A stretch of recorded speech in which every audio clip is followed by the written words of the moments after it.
Урматтуу Камчыбек Кыдыршаевич, Садыр Нуркожоевич, мен сиздерге кайрылуум себеби ушу Балыкчы шаарынын Зеленстройунда 2 жыл иштеп, 2 жылдык маянамды ала албай атам.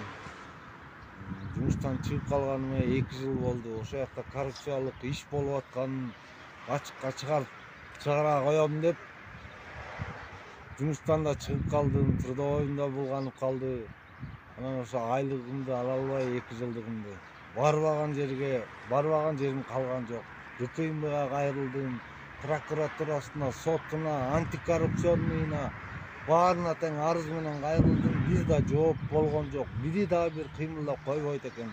Же акча менен басып коюп атабы?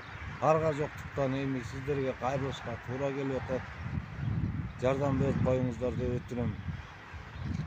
Болбосо ушул жерде ошол мен иштеген зарплатты ушу мэрия которуп берип турат экен. Ошону мэрия которбойт дейт директори. А мэрияга келсем, мэриясы аны даже разбираться этип карап койбойт. Ушул карапайым элдин үнүн ким угат, ким ошондой нерсени разбираться этет, кайсы структурага кайрылыш керек уже түшүнбөй калдык. Айла жоктуктан мына түз эфирге чыгып сиздерге кайрылып атам, бир жардам кылып коюңуздарды суранам.